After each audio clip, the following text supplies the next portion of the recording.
Shalom Bapak Ibu yang dikasihi Tuhan, sebelum kita mulai secara pendalaman Alkitab kita, mari kita berdoa. Bapa di surga, kami bersyukur malam hari ini kami boleh berkumpul kembali lewat pertemuan virtual ini. Dan kami mau belajar lagi kebenaran Tuhan. Kami mau melanjutkan topik kelahiran baru yang sudah dimulai 2 minggu yang lalu, dan ini adalah pertemuan yang ketiga. Dan kami belajar terus mendalami supaya pikiran kami dibukakan, dicerahkan, dan kami berubah seperti yang Tuhan mau, semakin seperti Tuhan Yesus sendiri. Terima kasih Tuhan, urapi kami semua, berikan kami kemampuan untuk mengerti apa yang Tuhan sampaikan pada malam hari. Dalam nama Tuhan Yesus Kristus kami berdoa. Amin. Ini adalah pertemuan ketiga, ya, di mana kita akan membahas tentang kelahiran baru ini, melanjutkan dari pertemuan sebelumnya. Kita perlu mempelajari sejauh mana respon manusia terhadap proses kelahiran baru. Mengapa hal ini kita perlu pelajari lebih dalam? Karena banyak pandangan yang mengatakan bahwa kalau kelahiran baru itu adalah karena tindakan sepihak dari Tuhan, tidak diperlukan respon manusia. Kelahiran baru dianggap terjadi hanya oleh tindakan Tuhan dan tidak diperlukan peran manusia sama sekali. Peran manusia diabaikan atau tidak diperhitungkan sama sekali. Pandangan ini menyatakan bahwa kalau kelahiran baru adalah fenomena yang bersifat supranatural. Ini berarti mengabaikan tanggung jawab manusia. Bayangkan Bapak Ibu, kalau misalnya kelahiran baru itu terjadi dari pihak Tuhan semata-mata, maka manusia itu seolah-olah tidak bisa menolak kalau manusia itu ditentukan untuk lahir baru, sedangkan yang lain tidak ditentukan tidak lahir baru. Maka manusia itu tidak memiliki kebebasan dan tidak bisa dituntut tanggung jawabnya. Karena semuanya disetel dari Tuhan, dari pihak Tuhan. Nah, jika segala sesuatu yang terjadi hanya karena tindakan Tuhan, maka realitas hidup manusia itu seperti sandiwara yang disusun atau diatur skenarionya oleh Allah. Tuhan menentukan siapa yang mengalami kelahiran baru, siapa yang tidak. Nah, jika manusia ini hanya menerima nasib atau takdir yang dipersiapkan, tentu ini menjadi tidak adil. Karena ada manusia yang ditentukan untuk mengalami kelahiran baru, sementara sebagian orang lagi tidak mengalami kelahiran baru. Manusia pada prinsipnya adalah makhluk bebas yang diberi kehendak bebas. Karena itu sesuai dengan gambar Allah sendiri. Tetapi dituntut untuk meresponi apa yang Tuhan tawarkan kepada manusia. Hukum yang tidak dapat dibantah adalah bahwa apa yang ditabur seseorang itu akan dituainya. Itu di Galatia pasal 6 ayat 7. Fragmen tentang kejatuhan manusia di Taman Eden itu menunjukkan bahwa manusia itu diberi kehendak bebas. Adam dan Hawa itu berhak menentukan nasibnya sendiri, memilih memakan buah pohon kehidupan atau memakan buah dari pohon pengetahuan baik dan jahat. Itu menunjukkan manusia itu memiliki kehendak bebas, sehingga manusia itu bisa dituntut tanggung jawabnya. Kau pilih buah dari pohon pengetahuan baik dan jahat, maka itu memberontak karena itu memakan buah yang dilarang, tidak sesuai dengan Allah yang kehendaki. Jadi dalam hal ini peran manusia itu tidak bisa diabaikan, tetapi menentukan nasib manusia itu sendiri. Allah memiliki tatanan, yaitu hukum tabur tuai. Nah, prinsip tabur tuai itu dasarnya adalah bahwa Allah telah memberi kehendak bebas kepada manusia. Allah memberi kehendak bebas kepada manusia dan Tuhan sendiri konsekuen dengan kebebasan yang telah diberikannya. Jadi ketika Allah memberi kehendak bebas, maka kebebasan itu tidak dirampas oleh Allah. Tetap manusia memiliki kebebasan untuk menentukan nasibnya sendiri. Prinsip yang kedua, dasar yang kedua adalah Allah yang adil, yang menuntut tanggung jawab. Oleh karena itu manusia adalah makhluk yang hidup di bawah bayang-bayang keadilan Allah. Maka bisa ditarik kesimpulan bahwa manusia adalah makhluk yang harus bertanggung jawab, itu di Roma 4 ayat 12. Konsep takdir yang sering kita dengar ini bukanlah konsep kitab, tidak sesuai dengan firman Allah.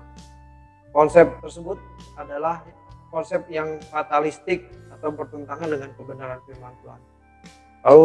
Kalau takdir itu kan segala sesuatu ditentukan oleh Allah. Sedangkan dalam Alkitab kita temukan bahwa Allah itu memberi kehendak bebas kepada manusia. Jadi takdir itu tidak sesuai dengan kebenaran firman Tuhan. Penolakan manusia dalam menyambut anugerah untuk mengalami proses kelahiran baru itu disebabkan oleh karena salah memahami kata mati dalam Efesus 2 ayat 1. Efesus 2 ayat 1 bunyinya begini. Kamu dahulu sudah mati karena pelanggaran dan dosa-dosamu. Nah, sekarang kita mau belajar kata mati. Kata mati di situ apa maksudnya? Karena ini dijadikan dasar teologia, aliran-aliran yang menyatakan bahwa manusia itu semuanya ditentukan oleh takdir Allah. Jadi karena manusia sudah mati, tidak mampu. Sekarang kita lihat kata mati ini maksudnya apa. Kata mati dalam teks aslinya itu digunakan kata nekros ya. Ini menunjuk kepada tarikan nafas yang terakhir, atau berarti juga tidak ada kehidupan, terusir atau ditinggalkan, atau spiritually dead. Jadi mati secara rohani ya. Jadi mati secara rohani. Kata mati dalam Efesus pasal 2 ayat pertama ini tidak menggunakan kata thanatos. Jadi kata mati itu dalam bahasa Yunaninya ada dua, satu pakai nekros, satu pakai thanatos. Nah kalau thanatos ini menunjuk kepada kematian secara final, jadi secara fisik dia sudah mati. Nah sekarang kita lihat arti mati di sini bahwa manusia dalam tindakannya tidak mampu bertindak selalu sesuai dengan pikiran dan perasaan Allah. Nah itu ya arti kata mati di Efesus pasal 2 tadi. Jadi manusia dalam tindakannya itu tidak mampu bertindak yang selalu sesuai dengan pikiran dan perasaan Allah. Kristus datang untuk mengembalikan manusia kepada rancangan semula. Ini kan definisi keselamatan ya. Jadi ketika manusia tidak mampu memiliki pikiran dan perasaan Allah, sekarang Tuhan Yesus datang ke dunia ini untuk menyelamatkan kita, artinya mengembalikan kita kepada rancangan semula, supaya manusia itu serupa dan segambar dengan Allah. Sehingga yang dilakukan orang percaya dapat selalu sesuai dengan pikiran dan perasaan Allah. Nah itu. Jadi kata mati di situ bukan mati secara fisik, tetapi secara rohani, spiritually dead, menggunakan kata nekros. Sekarang kelahiran baru ini tidak mungkin terjadi atau berlangsung dalam kehidupan seseorang tanpa mempertaruhkan segenap hidupnya. Jadi kalau Abraham menolak meninggalkan Ur Kasdim ketika dipanggil oleh Allah, Abraham, pergilah kamu ke negeri yang akan kutunjukkan. Nah, seandainya Abraham waktu itu menolak meninggalkan Ur Kasdim, dia tidak pernah menjadi nenek moyang umat pilihan Allah dan tidak akan dinyatakan sebagai bapak orang percaya. Abraham itu memiliki penurutan yang sempurna kepada Tuhan, kepada Allah, kepada Elohim. Bayangkan disuruh keluar meninggalkan tanah leluhurnya, pergi ke negeri, ke tempat yang akan ditunjukkan. Itu ditunjukkan tuh nggak jelas di mana, pokoknya suruh keluar aja. Kemudian ketika dia dijanjikan untuk akan menjadi bapak orang percaya, Bapak segala bangsa punya anak satu udah susah, umur 100 tahun baru punya anak. Sekarang anak satu-satunya diminta lagi untuk dikorbankan. Dan Abraham juga menurut. Ini kan luar biasa. Bagaimana Allah merealisasikan janjinya bahwa keturunannya akan menjadi seperti pasir di laut dan bintang di langit gitu. Nah, punya anak satu aja diminta. Nah ini, tetapi Abraham memilih percaya, memilih taat kepada Allah Bapa, kepada Elohim. Maka itulah pertaruhannya. Jadi dia meninggalkan segala sesuatu untuk taat kepada perintah Allah. Nah, ini pertaruhan. Dalam kelahiran baru Tuhan bekerja aktif melalui Roh Kudus dalam hati manusia yang menerima taburan kebenaran firman Tuhan. Tetapi bagaimanapun kecilnya, manusia juga memiliki respon yang sangat dihargai Tuhan. Jadi kalau kita mendengar firman, lalu kita merespon, seberapapun respon yang kita lakukan, itu Allah sangat menghargai. Karena mengerjakan keselamatan. Tuhan berkata kepada kita bahwa kita harus mengerjakan keselamatan dengan takut dan gentar. Di sisi lain, dikatakan bahwa Allah lah yang mengerjakan di dalam kita baik kemauan maupun pekerjaan menurut kerelaannya. Itu Filipi pasal 2 ayat 12 dan 13. Coba kita periksa baik-baik ya. Ini kalau kita tidak teliti, maka kita akan bingung di situ. Ayat 12, tetaplah kerjakanlah keselamatanmu. Saya garis bawahi kata kerjakan di sini ya. Ayat 12, tetaplah kerjakan keselamatanmu dengan takut dan gentar. Nah, kata kerjakan di situ dalam teks aslinya itu pakai kata katergazomai, berasal dari kata dasarnya katergazeste. Tentu ini sering diucapkan ya, sering kita dengar baik Pak Eras maupun saya seringkali mengucapkan, tapi kali ini karena ini berhubungan jadi saya jelaskan lagi. Artinya to finish it, selesaikan, to do it, lakukan, to perform, to work, kerjakan ya, artinya itu ya. Jadi yang disuruh ini adalah kita yang mengerjakan. Jadi katergazeste itu kita yang harus mengerjakan. Kerjakanlah keselamatanmu dengan takut dan gentar. Kemudian begini, di ayat yang ke-13, karena Allah lah yang mengerjakannya di dalam kamu. Mengerjakan dalam teks aslinya tidak digunakan kata katergazeste, tidak digunakan kata ini lagi. Ternyata beda. Kalau kita di teks bahasa Indonesia, di teks Alkitab kita berbahasa Indonesia, kata yang sama digunakan, sama-sama mengerjakan gitu. Makanya kita bisa terkecoh di situ. Tapi kalau kita pelajari, kita perhatikan kata teks aslinya itu digunakan kata energeo. Ya, energeo.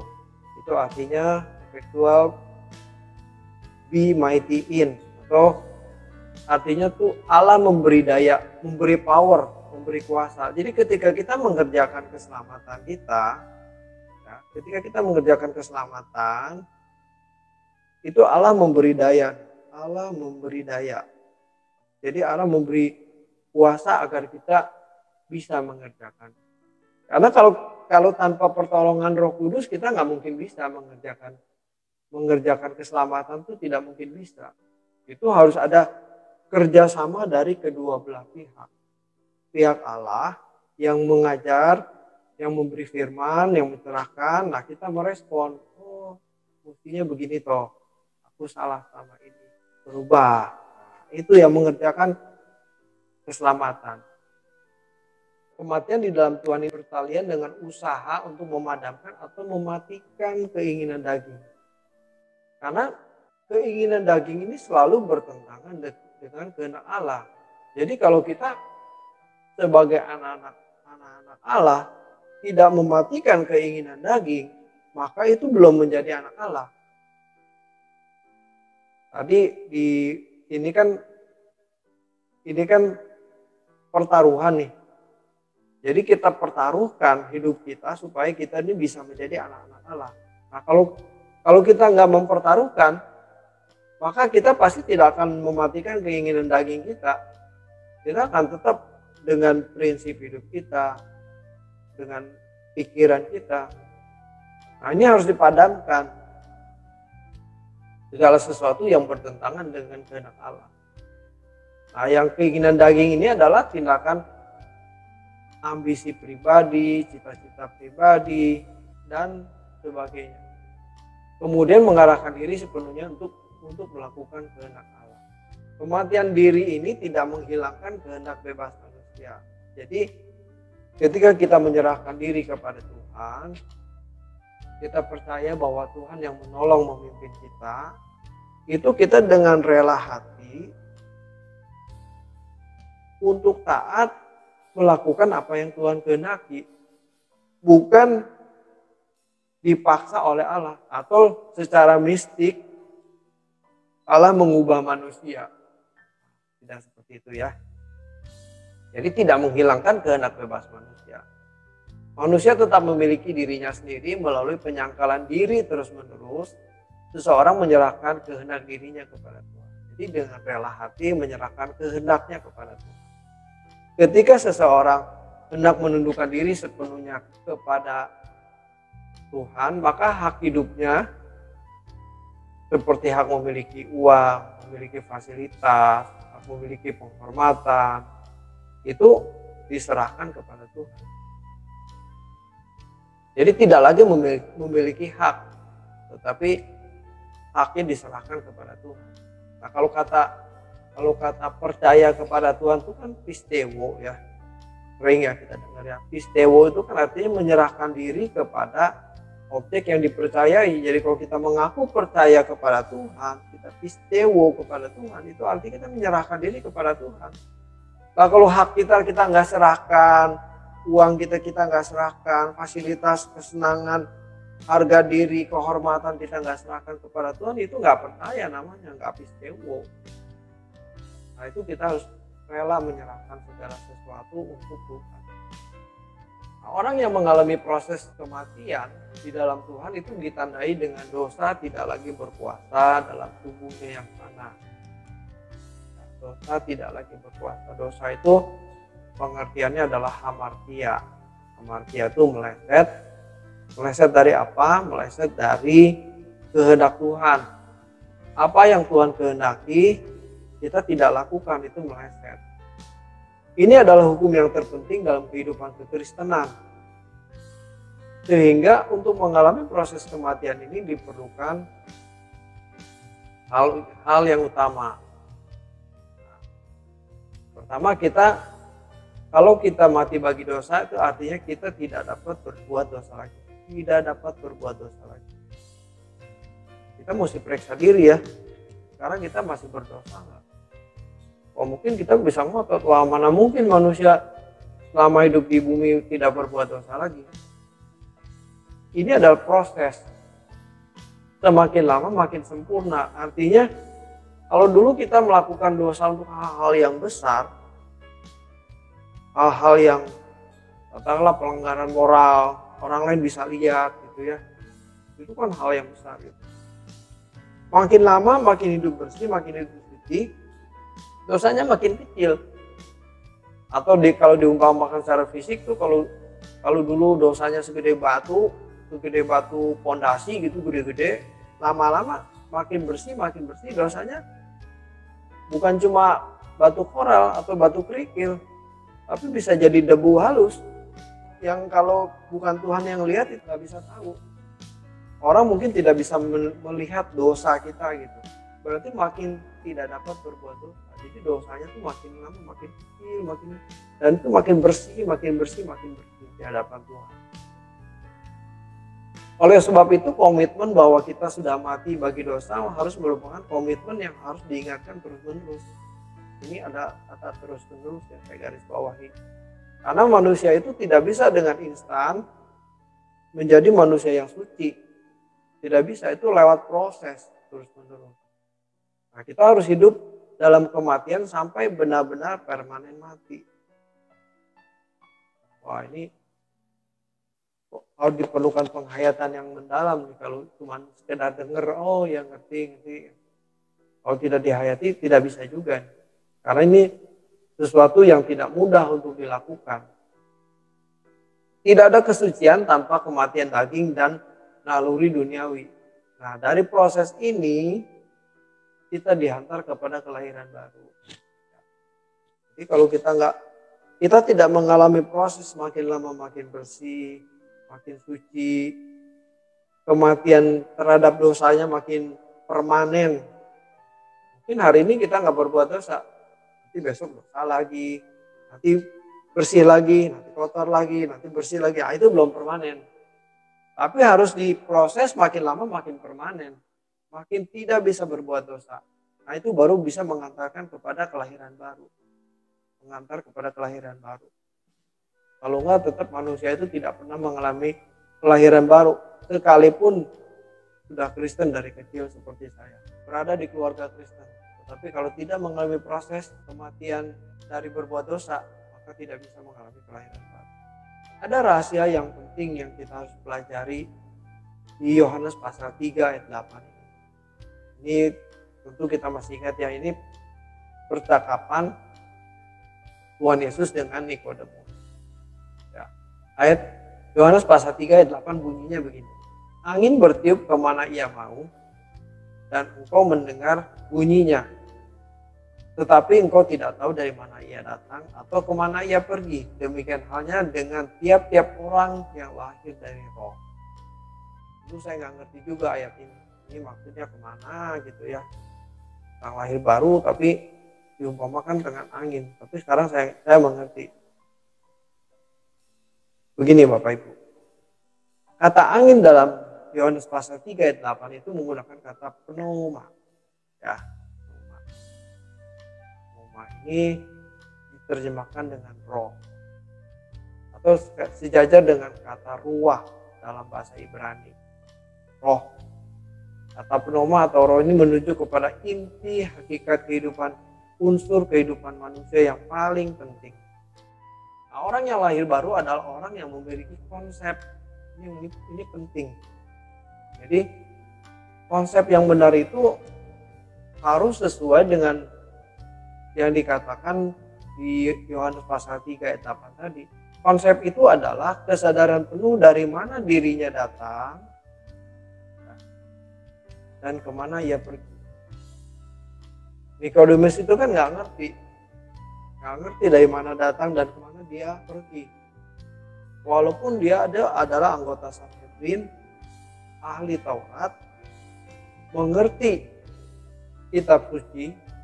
Kitab suci dalam hari ini adalah kitab suci Perjanjian Lama ya. Nah, dia tidak mengerti. Nah, sekarang orang yang lahir baru ini menyadari sepenuhnya bahwa ia menerima dan memiliki roh yang sebagai makhluk kekal dari Tuhan. Jadi, Bapak Ibu, kalau kita menyadari bahwa kita ini lahir baru, kita tahu roh kita berasal dari mana. Dan nanti kalau kita mati kita akan kembali kemana. Nah ini prinsipnya yang rahasia di Yohanes pasal 3 ayat 8 ini. Dan akan kembali kepada Tuhan untuk mempertanggungjawabkan kehidupannya. Nah, orang yang berbakat masuk surga adalah orang-orang yang menghayati konsep kehidupan yang benar ini. Ia mau belajar dan mengerti, sangat peduli kenyataan dari mana ia datang dan kemana ia pergi. Perhatikan kalau orang-orang dunia yang tidak mengenal Allah, udah hidupnya pasti suka-suka. Dia nggak tahu dia dari mana dia datang, dan kalau mati pun dia tidak tahu dia kemana. Nah kita nggak boleh seperti itu. Kita sekarang sudah diajar dari mana kita datang dan kemana kita akan pergi. Dalam Yohanes 3 ayat 8 ini sebenarnya Tuhan Yesus mengajarkan suatu konsep baru yang dijalani oleh orang yang mengalami kelahiran baru. Konsep itu adalah dari mana dirinya datang dan kemana dirinya harus pergi. Kalau seseorang membawa konsep dirinya salah, maka keselamatan yang sejati dari Tuhan yang Tuhan tawarkan itu tidak akan terjadi. orang dunia konsepnya mari kita makan minum sebab besok kita mati. Jadi yang dicari kesenangan, kepuasan. Atau kalau mati dia kemana juga dia nggak kepikir gitu. Nah, kita kan nggak boleh begitu. Kita harus cari Tuhan dan kita harus menyadari dari mana kita datang dan kemana kita akan pergi. Dalam hal ini penting sekali untuk mengenali Injil yang benar atau firman yang benar. Jika seseorang yang masih tetap dalam konsepnya sendiri, maka ia tidak akan mengalami kelahiran baru. Jadi di sini dibutuhkan firman yang murni, yang untuk mengerti keselamatan versi Tuhan. Kalau kita tidak memiliki firman yang murni, atau logosnya salah, saya punya istilah logos. Kalau logosnya salah, maka bagaimanapun juga keselamatan itu tidak akan terjadi. Karena yang diajarin bukan dari mana ia datang, kemana ia pergi. Yang diajarkan ya pasti filosofi dunia. Gitu. Ini ada dua konsep besar yang kita bisa pelajari. Di dalam dunia ini manusia itu memiliki salah satu dari konsep ini. Jadi kalau saya kasih garis batas, ini ada konsep Allah dan konsep iblis. Pasti manusia ini harus memilih salah satu dari antara kedua ini. Konsep Allah mengajarkan kebenaran. Tapi kalau konsep iblis itu mengajarkan dusta. Keselamatan dari Allah terfokus kepada dunia yang akan datang, bukan hari ini ya. Tetapi keselamatan dari iblis itu bersifat hari ini. Bersifat sementara, yaitu kesenangan, lahiriah, kedagingan. Pokoknya apapun yang bisa diraih di dunia ini dikejar oleh manusia. Keselamatan dari Tuhan itu tidak fokus kepada makan minum, tetapi kebenaran, damai sejahtera, dan sukacita oleh Roh Kudus. Itu di Roma 14 ayat 17. Iblis mengupayakan kesejahteraan manusia agar dapat melupakan Allah. Jadi kalau iblis mengutamakan hal-hal yang bersifat fisik seperti ini, senang, happy, hidup di bumi, maka itu adalah upaya iblis untuk bisa melupakan Allah, supaya menghindarkan manusia itu mencari Allah. Itu iblis. Maka kita perlu belajar firman supaya pikiran kita jangan diisi oleh konsepnya iblis. Jangan diisi oleh konsepnya iblis. Tetapi harus diisi dengan konsep Allah. Ya, perlu belajar firman. Nah, seperti malam hari ini kalau kita belajar firman, itu supaya pikiran kita jangan disusupi oleh filosofinya iblis.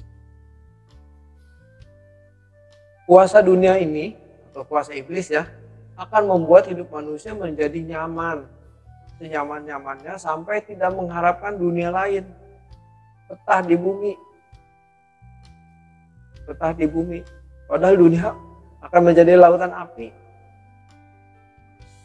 Tuhan Yesus berkata, di rumah Bapakku banyaklah tempat tinggal, tetapi seberapa banyak yang kita merindukan rumah Bapa?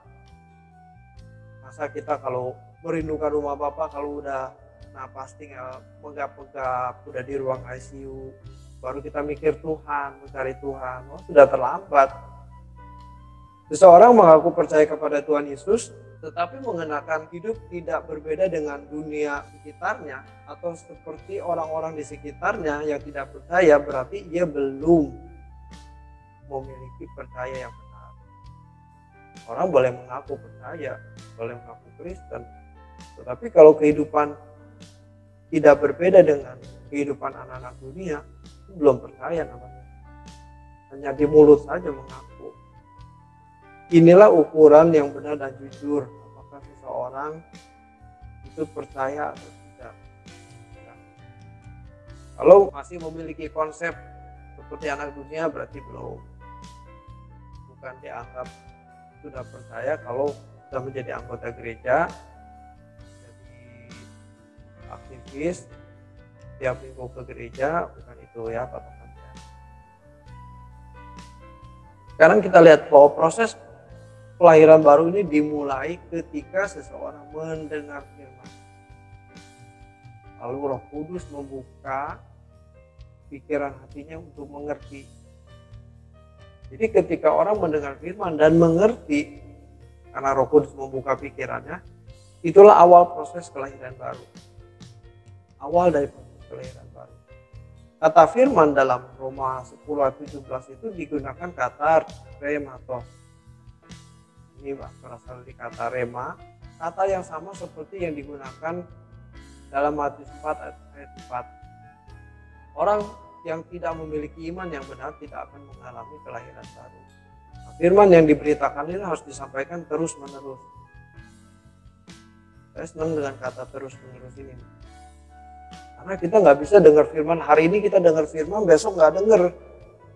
Hari Minggu kita ke gereja atau kita ikut ibadah, tapi Selasa, Senin, Selasa sampai Rabu, Kamis, Jumat, Sabtu itu kita nggak dengar firman. Itu pasti filosofi dunia yang masuk. Apalagi kita nggak jaga tontonan kita nggak filter, kita nggak saring, semua masuk. Nah, seperti janin dalam rahim itu baru bisa tumbuh kalau janin itu menerima suplai makanan yang memadai dan berkesinambungan. Jadi nggak bisa hari ini makan, besok enggak, nanti Rabu makan, Kamis enggak, ya nggak bisa. Itu janin itu akan mati gitu. Jadi harus terus menerus. Nah, iman kita pun harus dikasih makan terus menerus. Rohani kita ini harus terus menerus dikasih makan supaya tumbuh. Baru firman itu bisa menghidupkan. Baru firman itu bisa menghidupkan. Kalau enggak, dia tidak akan hidup firman. Firman Tuhan yang didengar tuh harus lengkap. Kelahiran baru dalam satu aspek mirip dengan pencerahan pikiran atau kesadaran akan kebenaran. Jadi ketika seseorang mendengar firman, itu mencerahkan pikirannya. Kesadarannya bangun. Nantinya akan menentukan seluruh pandangan hidup seseorang. Jadi seseorang tuh misalnya cara memandang uang. Wah, dulu kalau nggak ngerti firman, pokoknya uang itu menjadi Tuhan. Uang segalanya. Tetapi setelah kita tahu bahwa uang itu adalah mamon, tidak bisa menyelamatkan, pandangan jadi berubah. Tuhan jadi segalanya. Nah, itu kurang lebih gitu. Semua ini dikerjakan oleh Roh Kudus melalui pemberitaan firman. Firman yang murni memiliki pengaruh yang sangat kuat. Firman itu adalah kabar baik atau Injil, Evangelion ya. Kabar baik. Karena itu betapa pentingnya memberitakan Injil yang benar. Kalau Injil yang diberitakan bukan Injil yang benar, maka tidak akan membuahkan kelahiran baru. Sama ya, kalau umpama janin itu kalau tidak diberi makanan yang murni, yang sehat, itu janin itu bisa mati, dalam perut bisa mati juga. Tidak akan lahir janin itu. Nah, perlu direnungkan bahwa mereka yang mendengar firman yang murni saja belum tentu mengalami kelahiran baru bila tidak menyambutnya dengan sungguh-sungguh. Jadi kalau tidak direspon, itu tidak akan mengalami kelahiran baru. Apalagi tidak mendengar firman yang murni. Logikanya begitu ya. Jadi ini kalau mendengar firman yang murni aja belum tentu lahir baru kalau tidak direspon dengan benar, apalagi tidak mendengar firman yang murni, pasti tidak akan mengalami kelahiran baru. Pasti tidak akan mengalami kelahiran baru. Jadi kelahiran baru ini bukan sesuatu yang mistik, bukan sesuatu yang dikerjakan Allah sepihak, tetapi benar-benar ini membutuhkan respon dari manusia, membutuhkan sebuah ketekunan di dalam merespon Injil sehingga logos yang diterima oleh manusia atau seseorang itu dilakukan, dia berubah jadi rema dan itu mau mengubah pandangan hidup sehingga dia bisa mengenal Tuhan. Sekarang kita mau berdiskusi, silakan Bapak Ibu kalau mau bertanya atau memberi pendapat, nah kita diskusi di sini. Pak David. Ya, silakan.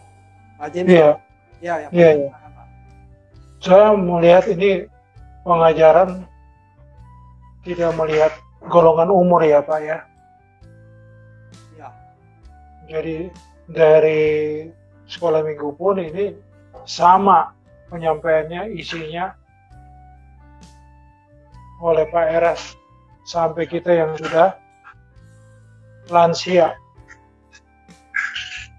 ya, Nggak ada bedanya gitu. ya Pak. Nah, karena kita ini yang ada sekarang, terutama saya ini ya, udah hitungan lansia, berdasarkan kehendak bebas dari saya, walaupun sejak kecil juga Kristen, Ya, jadi kehendak bebas ya Pak ya, ya, itu pertumbuhan dari segi jasmani ya, umur SD sampai dengan tua sekarang ini, itu kan pasti untuk kebanggaan diri sendiri gitu. Paling tidak bagaimana bahagia, menyenangkan, nyaman secara jasmani gitu. Kenapa saya katakan itu lebih sukses perusahaan jasmaninya dari kehendak bebas? Karena dari segi rohani, jadi kita kan ada jasmani dan rohani Pak ya. ya, Dari segi rohani sudah disandra Pak oleh pengajaran firman gereja yang saya ikuti. Sedangkan tadi kan Bapak singgung soal firman yang murni. Pasti ratusan sinode yang ada pun di dunia ini ataupun di Indonesia, mereka klaim semua itu kan firman yang murni. ya, Nah itu kan benar ya. iya, masing-masing klaim dengan firman yang murni. Sehingga dalam proses kelahiran baru, dalam judul besarnya itu untuk hidup saya, itu sudah bermasalah sejak dini gitu. Karena gereja itu sendiri dalam pengajarannya firmannya murni versi mereka gitu. Ya, ini versi gereja mereka ya. Iya, jadi klaim kalimat firman murni itu pun gereja lain juga klaim, sinode-sinode lain klaim. Ya. Menurut saya maju kena mundur kena ini kita umat Tuhan karena perbuatan daripada gereja sendiri. Kemudian kalau dampaknya kepada urusan jasmani lebih mudah jatuhnya gitu loh Pak. Karena yang sulit memang ini soal rohani. Yang sulit pun sudah dipersulit karena begitu banyak firman murni sinode yang ada di Indonesia, sehingga urusan jasmani itu bisa rontok. Artinya kita gagal dalam bagaimana kehidupan jasmani kita ini hanya untuk kepentingan di atas, ya kan? Ya. Karena kita ini sudah bukan kita lagi, tapi sudah dibeli oleh darah yang mahal kan gitu. Saya mau sampaikan di sini bahwa bagi kita-kita yang sudah terlanjur berumur lansia ini, kalau hanya mendengar dari gereja saja, sekalipun mengklaim itu firman-Nya murni, tidak cukup Pak. Ya. So, waktu kita melangsungkan pembacaan, mendengar firman murni, itu kan tentu ada apalah itu, Roh Kudus juga ikut di sana berperan apa. Tapi yang saya mau katakan di sini, tolong baca Alkitab deh. Tolong baca Alkitab. Sekalipun ini kita sudah final bahwa firman yang murni ada di GSKI. Tapi tetap mesti harus dipaketkan, ditopang dengan baca Alkitab. Sebab kalau tidak, ya sudah kita nggak usah buka Alkitab, kita dengar dari Truth ID, kemudian kita sendiri tidak cross check kembali bagaimana penyampaian itu dengan isi Alkitab yang kita baca secara mendalam gitu, sehingga amin itu kan nyambung gitu. Sulit Pak ya, karena harus baca Alkitab. Itu yang sebenarnya pesan saya, sebenarnya dari kesempatan yang Bapak sampaikan ini, saya minta udahlah, tetap aja kita harus baca Alkitab. Nggak cukup dengar-dengar begini, tapi harus baca Alkitab, analisa, cross check kembali dengan penyampaian oleh gembala sidang kita gitu. Itu sih karena dari segi grafik rohani kita udah banyak dijepit ya oleh firman murni versi gereja-gereja yang lama yang kita ikuti. Dan itu kan Pak Era sendiri akui. Beliau kan baru kira-kira 11 tahun yang lalu baru memulai perubahan di 11 tahun yang kemarin. Jadi kalau itu mundur 60 tahun kurang 11, berarti sekitar 49 tahun. Ya. Itu kan firman murni versi lain itu ya, bukan seperti sekarang. Berarti itu 49 tahun, Pak. Ya. Nggak gampang itu 49 tahun udah matang banget itu. Ya. Udah matang miringnya, penyimpangannya, melesetnya, terus harus diminta matang segera lurus. Itu tuh. Ini kita bicara matematika, ini saya udah bicara realistis. Bapak tadi sampaikan itu bisa diukur kok, bisa. Lalu udah lama menyimpang begitu, terus harus secara fakta juga harus kita lurusin dari hati rohani maupun dari jasmani. Kayaknya lebih berat sekarang dunianya, Pak, dibandingkan dulu kalau menurut saya. Paulus umur berapa sih dia sampai meninggal gitu? Sudah selesai. Petrus yang digantung apa itu? Pancung. Umur berapa sih selesai? Ini udah terlanjur ini menyimpang kayak saya gini. Eras masih mending 2009 lalu. Saya mungkin baru 5 tahun, 6 tahun lalu baru ngeh gitu. Baru.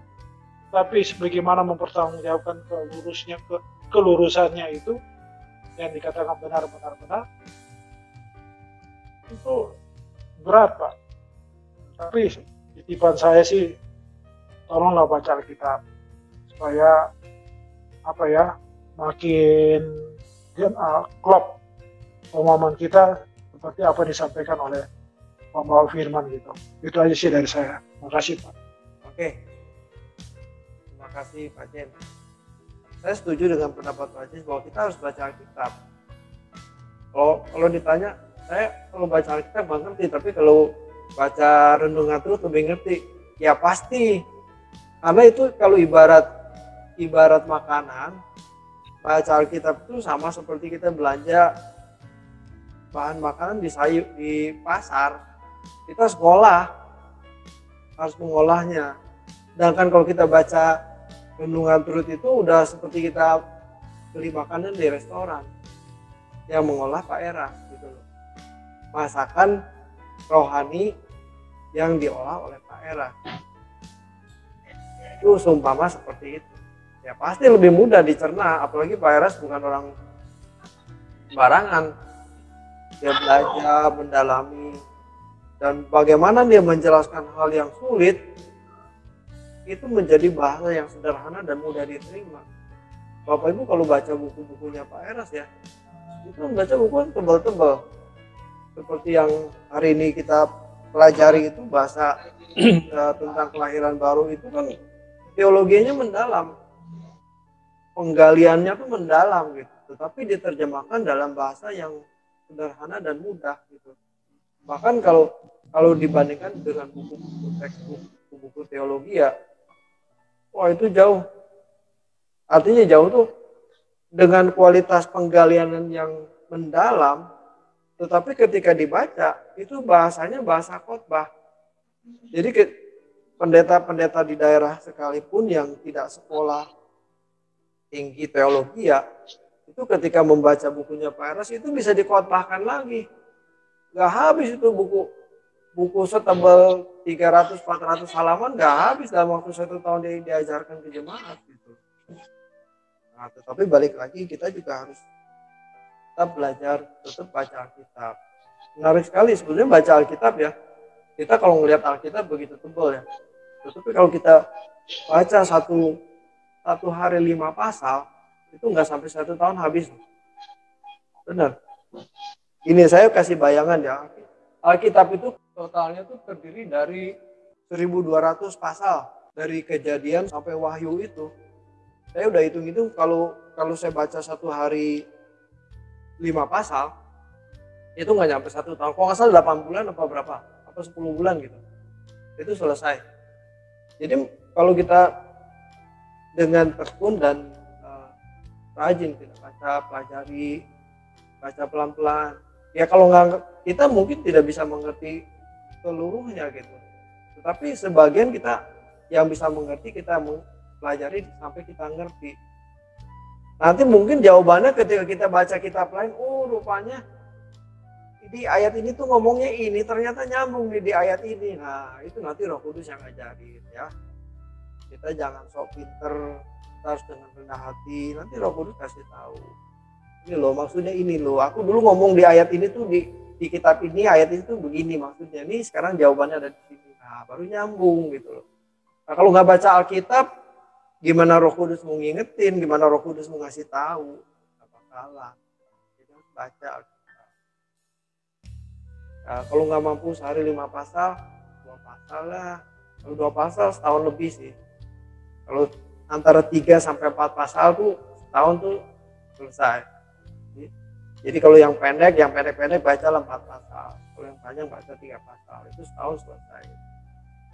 Belajar Alkitab, menggali. Kehausan kita akan firman Tuhan itu makin haus. Itu Roh Kudus pasti tahu. Pendapat mengenai ajaran gereja-gereja lain gimana Pak? Karena mereka pun mengklaim ajarannya paling benar. Ya susah sih, kan yang jadi hakim kan Tuhan gitu loh. Ya kita tunggu aja nanti hitung-hitungannya di pengadilan Kristus nanti. Siapa yang paling benar gitu. Tapi tentunya kita harus dengan nurani dan kita dengan kepercayaan Roh Kudus menolong kita gitu, bahwa kita belajar sungguh-sungguh kebenaran firman Tuhan. Kalau saya sih mengamatinya begini Bapak Ibu, saya melihat Tuhan itu bijaksananya luar biasa, sangat bijaksana. Jadi artinya begini, ketika seseorang memiliki kehausan akan kebenaran firman Tuhan, ya, sedangkan dia berada di gereja yang tidak mengajarkan kebenaran, misalnya kasusnya begitu ya, itu pasti nanti Tuhan pindahin ke GSKI. Saya percaya Tuhan pindahkan orang itu ke GSKI. Caranya gampang. Ketika dia lihat-lihat YouTube, ini telepon Bapak Eras, ini nih ajaran yang benar begitu. Gampang kalau sekarang. Kalau dulu susah. Sekarang YouTube di mana-mana, di belahan dunia mana. Kalau doa pagi aja, ini kan udah seminggu atau 2 minggu ini ya, itu kan doa pagi nih Pak Era, 1.700 orang yang ikut. Tadi pagi tuh 1.700 orang yang ikut doa pagi, jam 5 pagi. Luar biasa, emang tuh dari Indonesia semua? Enggak, dari Belanda, dari Skotlandia, dari Amerika, dari Australia, semua ikut. Maksudnya di belahan dunia manapun ikut. Jadi kalau Pak Eras bilang selamat pagi, nggak bisa selamat pagi juga. Selamat pagi, selamat siang, selamat sore, selamat malam. Semuanya disebutin karena di belahan dunia. Nah itu luar biasa. Orang-orang Eropa yang haus, yang sulit menemukan kebenaran, sekarang bisa dengar. Anaknya Pak Sartori aja kebangkitannya di Lut ID ya Bu ya. Di Belanda. Wah itu dulu kalau lagi pertemuan pejabat GSKI itu kan ada yang dari New Zealand, ada yang dari Amerika. Itu saya terharu sekali gitu. Tapi makanya saya yakin gitu, Tuhan tuh punya cara yang luar biasa, sangat bijaksana. Ketika dia memiliki kehausan akan kebenaran firman Tuhan, itu pasti nanti ada aja jalannya. Ini loh, Tuhan tunjukkan nih, ini hambaku yang benar nih, pendeta Dr. Erastus Atono. Nah kita yang ada di GSKI ini kalau kita nggak belajar benar-benar, ya rugilah. Bayangan orang jauh-jauh belajar kebenaran firman Tuhan begitu susahnya. Nah kita yang di sini kagak belajar sungguh-sungguh. Aduh, kan gitu ya Pak. Menanggapin ini Pak, jadi artinya ya, nanti nggak ada alasan kita nggak bisa lahir baru ya Pak ya, karena kebenaran itu udah artinya sekarang ini kan kita ibadahnya ini kan online. Ya. Nah orang kan sudah bisa memilih mana pengajaran yang benar itu bisa udah dia pilih sendiri gitu, bisa diikutin yang mana. Nah kalau kayak dulu kan sebelum ada online ini kan masih gereja, hanya gereja ya Pak ya. Kalau sekarang udah terbuka secara umum, tinggal hanya kita yang pilih sendiri gitu, sampai ke daerah-daerah gitu loh ya Pak. Bahkan juga internet itu daerah-daerah juga udah dipasangin gitu loh Pak. Nah itu artinya kan memang kemurahan Tuhan untuk menjangkau jiwa-jiwa yang artinya belum memahami, tapi sudah ada kesempatan gitu. Jadi tergantung kita sendiri ya Pak ya, apakah kita mau serius, kita mau sungguh-sungguh, atau kita mau mencari kebenaran. Itu sudah ada fasilitasnya ya, tinggal kita sendiri gitu ya Pak ya. Jadi nanti gak ada alasan, oh saya nggak pernah dengar ini Pak, apa itu kelahiran baru, ya udah nggak ada lagi alasan. Nanti semasa penghakiman itu nanti ya Pak ya. Betul. Karena Tuhan sudah fasilitasi semua, baik dari media sosial, dari medsos, semuanya sudah ada, WA, internet, YouTube, semua sudah diberikan gitu. Nah, tinggal kenapa kita nggak mau maju, nggak mau bertumbuh gitu. Saya rasa sih seperti itu ya Pak ya. Jadi tinggal kita masing-masing pribadi. Betul sekali. Ya, Pak. Sekarang tuh kita berada di zaman era teknologi informasi yang luar biasa. Saya katakan luar biasa apa? Karena sekarang kita tuh mau belajar apapun gampang gitu loh. Bayangkan begini, saya membayangkan gini Bapak Ibu ya, Tuhan Yesus waktu lahir ke dunia 2000 tahun yang lalu, dia baca Alkitab, baca kitab sucinya itu dalam bentuk gulungan-gulungan. Kitab Perjanjian Lama yang kita punya, belum berbentuk buku yang dijilid bisa ditenteng-tenteng. Nah, saya pernah membaca satu artikel bahwa kitab Perjanjian Lama itu kan dia berbentuk gulungan, kalau dibuka kan gede begitu ya. Itu kalau dikumpulin itu lebih dari 1 truk. Jadi dia pas dibuka kitab apa gitu ya, selembar mungkin cuma 1 pasal atau mungkin beberapa ayat karena tulisannya begitu. Jadi bayangkan Tuhan Yesus itu waktu itu belajar kitab suci itu dengan tekun dia belajar. Kalau enggak, dari mana dia tahu bahwa ada tertulis hendaklah kamu harus menyembah Tuhan Allahmu? Dia diambil dari mana? Atau manusia hidup bukan dari roti saja, tetapi dari setiap firman yang keluar dari mulut Allah. Itu kan ayat-ayat di Perjanjian Lama. Itu Tuhan Yesus itu belajar luar biasa. Nah sekarang kita kan jauh lebih gampang. Sambil nunggu halte, nunggu bus lewat di halte kita bisa baca. Alkitabnya ada di HP. Dulu belum ada HP ya, 20 tahun yang lalu mungkin atau 30 tahun yang lalu. Saya kalau keluar kota aja, tugas kantor keluar kota ke proyek itu, saya bawa Alkitab tebal segini, tebal yang Alkitab cetak itu saya bawa di koper berat-berat. Sampai teman saya bilang, ngapain lu berat-berat bawa Alkitab berat begitu? Ya buat baca lah. Tiap hari harus baca Alkitab. Keluar kota seminggu, masa seminggu nggak bawa Alkitab? Nggak baca Alkitab. Bawa lah tebal-tebal gitu, yang berat-beratnya berat-berat.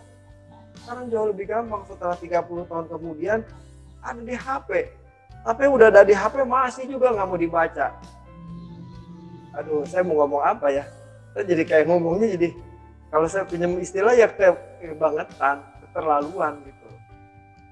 Nggak baca Alkitab, keterlaluan. Apalagi kita bisa dengar YouTube, khotbah-khotbahnya Pak Eras. Era informasi teknologi ini luar biasa. Kita mau belajar apa saja bisa. Mau belajar main piano, ada tutorialnya. Mau belajar bahasa Inggris, apalagi lebih gampang. Mau belajar masak, ada tutorialnya. Saya lagi belajar ngedit video, gimana caranya, ternyata sabrok banyak banget. Asal mau aja belajar, asal punya waktu aja mau belajar. Mau belajar hidroponik, ada. Saya bisa hidroponik juga nggak belajar dari siapa-siapa, belajar dari YouTube aja, liatin orang-orang. Luar biasa. Makanya kita mesti mengisi waktu kita ini dengan belajar firman. Ya belajar hidroponik bolehlah ngisi-ngisi waktu, tapi itu jangan dijadikan waktu kita habis di situ. Nanti kita jadi kehilangan kesempatan. Aturan waktu kita bisa belajar firman, jadi kehilangan kesempatan. Ya kita jadi ahli yang lain, bukan jadi mengenal Tuhan dengan benar. isi pikiran kita sebanyak-banyaknya dengan kebenaran firman. Karena itu yang berdampak di kekekalan. Kalau belajar hidroponik itu nggak berdampak, mati juga ditinggal juga. Tapi kalau pikiran kita diisi dengan firman, perilaku kita berubah, berkarakter Kristus berubah, terus makin lama makin sempurna, itu batin kita tuh indah di mata Tuhan, dan itu yang berdampak di kekekalan. Yang lain silahkan kalau masih mau menambahkan. Pak David, Ya, silakan Pak. Tadi kan temanya kan kelahiran baru, Pak. Ya. Ya, kalau saya sedikit berputar ke tahun-tahun yang lalu, tahun 70-an, 80-an gitu, Ya. di daerah saya itu gereja-gereja karismatik dulu kayak GPDI, Roh Kudus, dan lain-lain itu, Gereja Kemenangan Iman Indonesia itu benar-benar spektakuler, Pak. Jadi artinya begini, mereka itu nggak ada sekolah teologi yang formal. Alasannya simple, dulu zaman-zaman Matius, Rasul Paulus itu nggak ada sekolah teologi ya.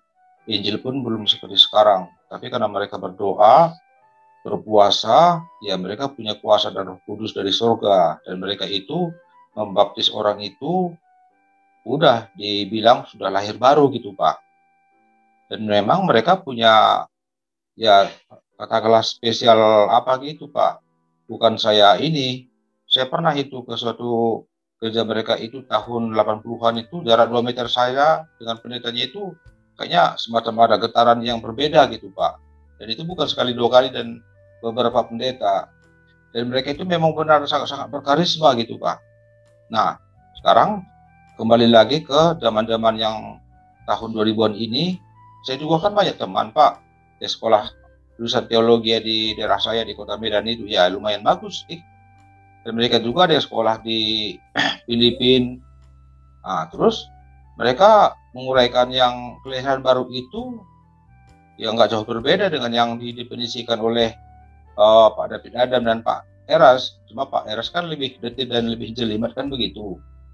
Tapi maaf saja nih, kalau saya perhatikan bukan saya memang bermaksud menghakimi, bobotnya itu sangat jauh, Pak.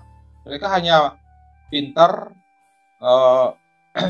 berceramah, tetapi kualitas apanya itu jauh, Pak. Contohnya sederhana saja, di rumah tangga, di keluarga besar mereka itu selalu ada keributan. Dan yang tadi ngomong tentang kelahiran baru itu, yang sudah lulusan STH itu selalu mau menang sendiri gitu, Pak. Nah, jadi pertanyaan saya gitu, Pak, gini, jadi yang sesuai dengan kelahiran baru itu, yang benar itu yang mana gitu, Pak? Karena kadang-kadang saya juga agak pesimis gitu. Orang-orang yang selalu bertentangan dengan Pak Eras itu, yang sudah banyak dibantu sama Pak Eras, yang saya tahu gitu ya, di YouTube itu selalu berceramah tentang lahir baru. Mereka diundang di tempat-tempat lain itu tentang lahir baru. Tapi saya curiga itu jangan-jangan dia sendiri belum lahir baru gitu, Pak. Karena lihat statement-statementnya di medsos itu nggak lebih baik dari yang orang Kristen gitu. Jadi pertanyaan saya begini, lahir baru itu sebenarnya ciri-ciri yang gampang dilihat bagaimana, Pak? Katakanlah itu dulu tahun 70-an, 60-an itu, 80-an itu, pemahaman mereka tentang lahir baru itu jauh sekali dengan yang disampaikan sama Pak David. Tetapi buah hidupnya itu menurut saya ya lumayan gitu, Pak. Ya, terima kasih. Ya. Memang gini, harapan. Jadi kesalahpahaman atau kesalahan pengertian tentang kelahiran baru itu mengakibatkan bahwa seseorang itu bisa tidak mengalami kelahiran baru. Jadi mungkin di awal-awal pertemuan pertama atau kedua itu yang melatar belakangi itu adalah bangkitnya gereja-gereja yang dikatakan suam kuku begitu ya. Terus tiba-tiba awal 80-an tuh ada gereja yang penuh semangat, bikin persekutuan doa, bikin prayer center di mana-mana, menjamur begitu. Nah, itu yang dianggap kelahiran baru, Pak. Itu yang dianggap gereja yang memiliki warna yang berbeda dengan warna gereja sebelumnya. Nah itu pun sebenarnya tidak tepat, karena kalau kita lihat kelahiran baru itu apa? Kelahiran baru itu kan proses di mana pikiran seseorang itu berubah, dicerai oleh firman dan dia merespon, dan itu mewarnai hidupnya. Sehingga perubahannya, karakternya itu akan makin lama makin seperti Kristus. Jadi orang yang mengalami kelahiran baru tidak ada kebahagiaan di dalam hidup ini kecuali Tuhan. Jadi pikirannya itu Tuhan. Dunia tidak dapat memikat hatinya.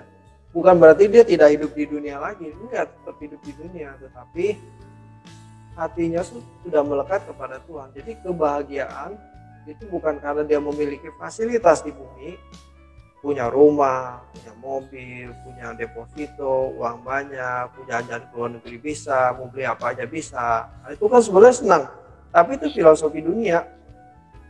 Itu dunia yang mengikat hatinya. Jadi jadi pendeta sukses pun sebetulnya itu berbahaya, karena itu bisa membelenggu percintaan dengan dunia. Ini berbahaya sekali. Kalau tidak hati-hati, dia pasti hatinya itu tidak melekat kepada Tuhan, tetapi melekat kepada dunia. Jadi kebahagiaannya, misalnya kalau jadi pendeta besar ya, senang kan, bangga. Oh, gereja gua gede, anggota 5.000 jemaat begitu. Punya omset, punya aset gereja begitu banyak. Nah, itu kan kebanggaan. Itu yang pertama, yang tidak ada kebahagiaan di bumi ini kecuali Tuhan. Yang kedua, tidak ada yang ditakuti dalam hidup ini kecuali Tuhan. Sehingga ia tidak akan berbuat dosa. Jadi yang ditakuti ini Tuhan. Sehingga dia memiliki penghormatan yang penuh kepada Tuhan. Tindakannya selalu sesuai dengan pikiran dan perasaan Allah. Itu ciri-cirinya orang yang mengalami kelahiran baru. Hidup ini hanya untuk memasuki kehidupan yang akan datang. Ini langit baru. Hidup hanya untuk menantikan dijemput oleh Tuhan untuk dibawa pulang ke rumah Bapa. Jadi ciri-cirinya 3, tidak memiliki kebahagiaan di bumi. Yang kedua, hanya takut kepada Tuhan. Jadi masalahnya itu kalau dia berbuat dosa. Masalahnya bukan kalau nggak punya uang jadi masalah, bukan. Uang bisa dicari. Tetapi kalau dia berbuat dosa itu masalah besar gitu. Yang ketiga, langit baru, bumi baru. Pikirannya menantikan bagaimana Tuhan menjemput dia pulang ke rumah Bapa. Nah, kalau ciri-ciri seperti ini tidak ada dalam diri kita atau tidak ada dalam seorang hamba Tuhan atau pendeta, ya berarti belum lahir baru. Belum lahir baru. Dia masih duniawi. Cuma ngakunya aja Kristen, atau bahkan disahkan oleh sinode sebagai seorang pendeta. Nah, jadi lewat apa yang kita pahami, kita terus belajar menguji. Kalau kita belum seperti yang Tuhan inginkan, ya kita belajar terus, berproses terus. Oh, saya juga belum sempurna. Kita ini nggak ada yang sempurna gitu loh. Tetapi kita harus berproses terus, makin lama makin sempurna. Ini sempurna, baru itu bisa mengalami kelahiran baru. Saya kira begitu ya Pak Rasman ya. Oke Pak, oke ya. Dimengerti Pak. Terima kasih. Jadi memang sulit Pak. Ini kita belajar begini tuh bukan belajar yang mudah gitu. Saya kira begitu ya Pak Rasman ya. Oke Pak ya. Pak Septori mau menambahkan Pak? Bisa di-unmute Pak, silakan kalau mau menambahkan. Jadi kita perlu mendengar sepuh kita nih memberi nasihat. Tekan fotonya Pak Septori, terus tekan fotonya ada pojok kiri bawah, tekan itu gambar mic. Yang gambar mic merah dicoret itu. Yang merah Pak, yang merah. Ntar lagi nanti diajari lagi. Ya udah nanti diajari lagi. Mungkin yang lain dulu Pak David ya. Ya. Ada lagi Bapak Ibu yang lain? Silakan kalau mau menambahkan. Pak. Ya. Jadi kelahiran baru itu kan ada step demi stepnya ya Pak ya. Ada tahap demi tahapnya ya. Ya. Jadi yang mungkin pertama kan itu kan pertobatan ya. Pertobatan sehingga terjadi perubahan pikiran ya Pak ya. Ya. Jadi mungkin ini bisa digambarkan seperti metamorfosa itu ya Pak ya. Ya. Nah, metamorfosa yang awalnya kan seperti telur ya Pak ya, yang telur yang nggak ada bentuknya, yang nggak jelas gitu ya Pak, yang kita juga dulunya kan nggak jelas gitu. Kekristenan kita kan nggak jelas dulu, yang penting ke gereja, hidup semua maunya kita gitu ya Pak ya. Nah kemudian kan telur itu berubah menjadi ulat. Nah ulat ini kan sudah mulai ada bentuknya ya Pak, dia sudah mulai berbentuk, tapi belum selesai kan dianya kan, masih ada prosesnya. Tapi dari ulat jadi ulat ini kan banyak tantangannya juga, karena saya pernah juga melihat itu, ternyata ulat itu juga bisa juga dia nggak menjadi kepompong, jadi mati gitu loh Pak. Juga ya. Mati dia. Pernah saya lihat itu, saya buka itu kan biasanya kan di daun-daun. Nah saya buka dia nggak bertumbuh, dia nggak hidup, mati. Nah mungkin kita pun seperti itu, kita dari telur menjadi ulat, tapi kita nggak bertumbuh gitu ya, hanya sampai jadi ulat.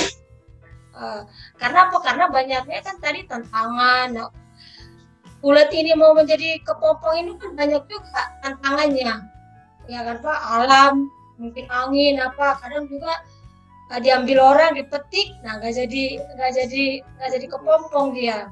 Nah tapi kan ini ya ulat kan menggeliat terus, yang menggeliat sehingga menjadilah dia seperti kepompong dulu ya Pak ya. Seperti kita tadi kalau kita meresponi firman, kita belajar firman, kita seperti ini, kita ikut PA ini kan menggeliat terus seperti ulat tadi, kita menggeliat, nah akhirnya kita berubah menjadi kepompong gitu, jadi kepompong. Nah kalau kepompong itu kan dia menggantung-gantungnya, dia masih menggantung-gantung untuk dia bisa menjadi kupu-kupu tadi. Nah di sini juga kan kita banyak tantangannya ya Pak ya, kalau ada anginnya kencang dia ini kan bisa juga nggak jadi kupu-kupu dia. Nah mungkin kita juga gitu Pak, kita sudah menjadi kepompong karena dengan tantangan, kenikmatan dunia, keindahan dunia yang bisa menghalangi kita untuk kita tadi bisa berubah lagi gitu. Nah kepompong ini kan juga dia menggeliat terus, kalau dia mau menjadi kupu-kupu. Nah kita juga menggeliat tuh, pokoknya saya mau sempurna, saya mau hidup berkenan gitu. Nah bagi yang mau, nah setelah itu dia menjadi kupu-kupu. Setelah dia menggeliat kan jadi kupu-kupu gitu ya Pak.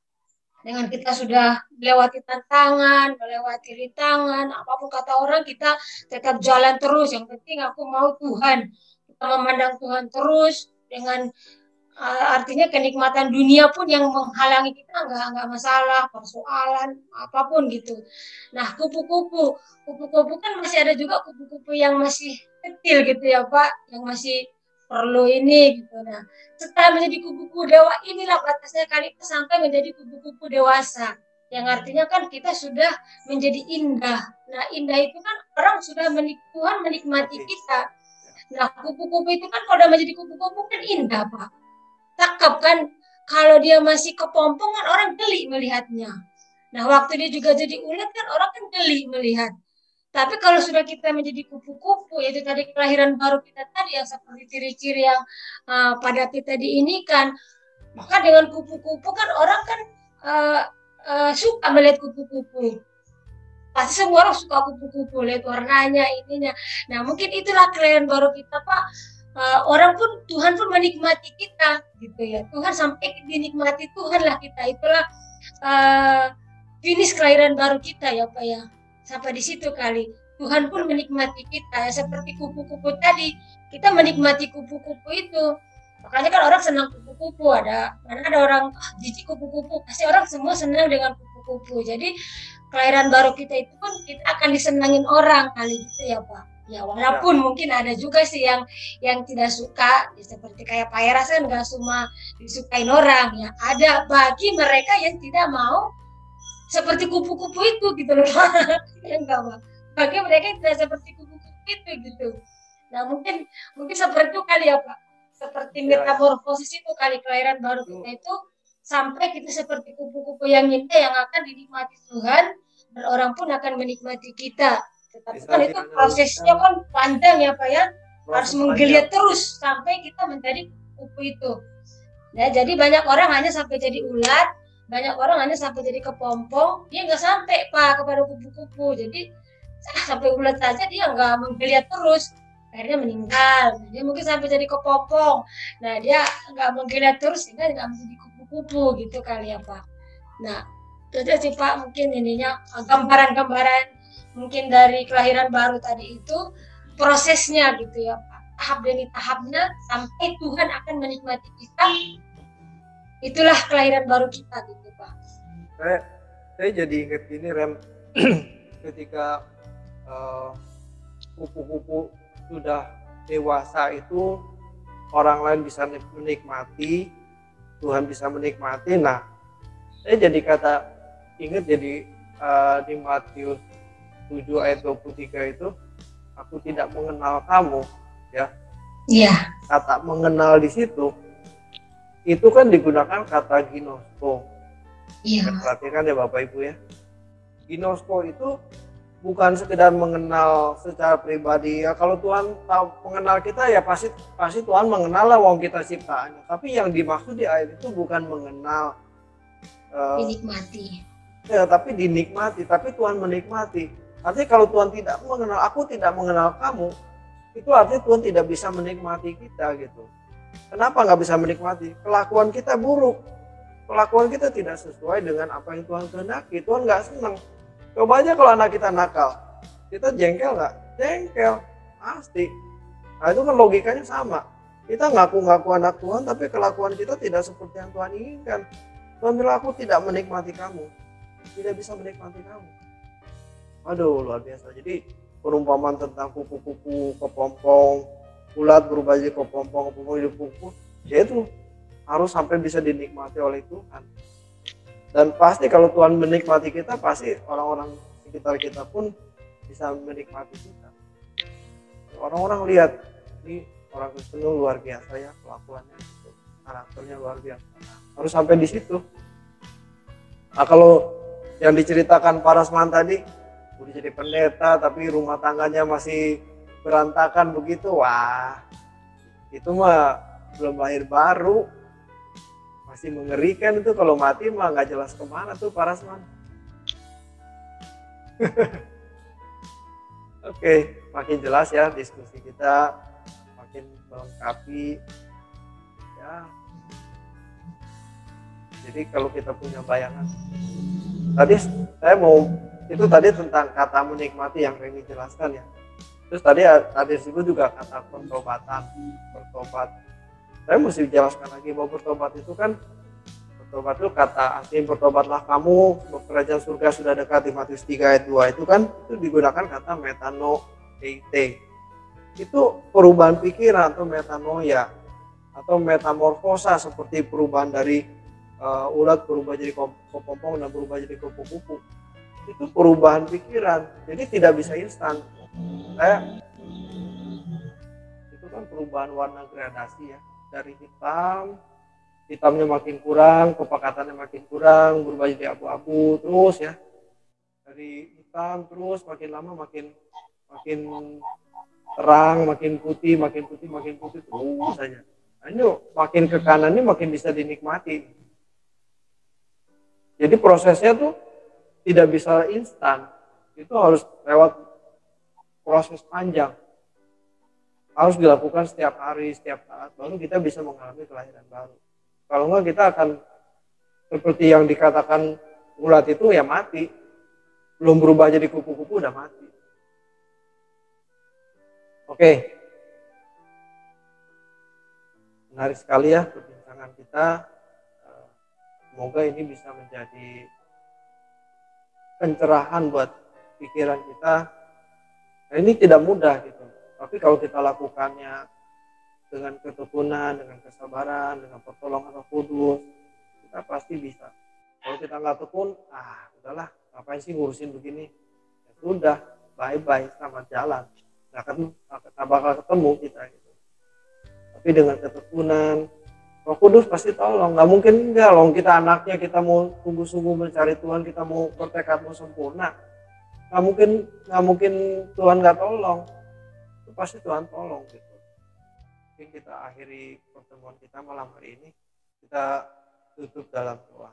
Bapa di surga, kami bersyukur, terima kasih untuk pencerahan pikiran, pemahaman baru kami dengar malam hari ini dari Tuhan dalam hidup kami, dan kami aplikasikan dalam hidup kami.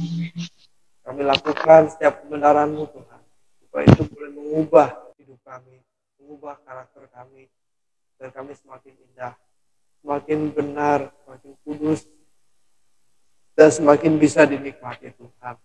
Supaya satu saat Engkau boleh menerima kami dengan kondisi kami yang semakin indah di mata Tuhan.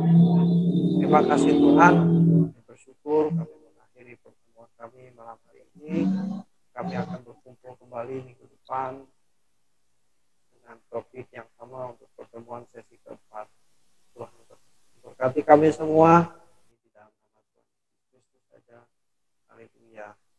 Amin. Oke, selamat malam. Tuhan memberkati.